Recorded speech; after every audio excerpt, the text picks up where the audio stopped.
Donc d'abord le noyau. C'est la région du centre du Soleil qui représente un quart de son rayon et c'est 40% de la masse. Sa température est très élevée, environ 15 millions de Kelvin, et il a une pression ainsi qu'une densité très importante. L'énergie solaire se crée dans ce noyau. Donc le processus s'appelle le processus nucléaire de fusion, qui arrive lors de la fusion et la combinaison d'atomes légers en un noyau atomique plus lourd. Dans le cas du Soleil, ce sont 4 noyaux d'hydrogène qui se transforment en un noyau d'hélium. Ensuite, on a la zone radiative qui est la couche qui entoure le noyau. Elle se situe entre 0,3 à 0,75 rayons solaires. Sa température diminue fortement par rapport à celle du noyau. Elle est de 7 millions de Kelvin maximum. Sa masse représente 48% de la masse totale du Soleil.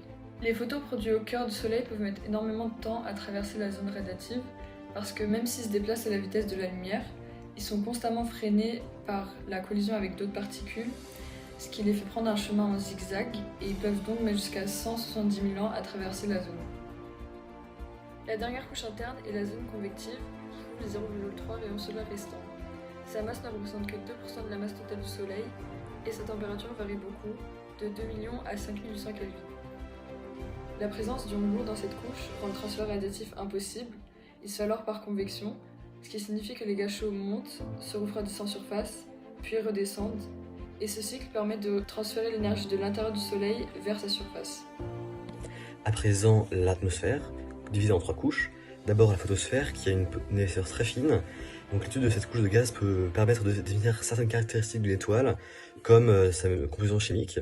Ensuite, la chromosphère, qui a environ 200 000 km d'épaisseur. Donc c'est une fine couche de gaz qu'on ne peut observer qu'à l'aide d'instruments comme le coronagraphe ou lors des éclipses solaires. Enfin, la couronne, elle s'étend sur près de plusieurs millions de kilomètres, soit 14 fois le rayon du Soleil. Elle a une importante température d'environ 1 million de Kelvin, qui est probablement atteinte en raison des rejets de plasma solaire, et elle est le siège de phénomènes tels que les éruptions solaires et les éjections de masse coronale. Pour conclure, le Soleil est composé de 74% d'hydrogène et 25% d'hélium.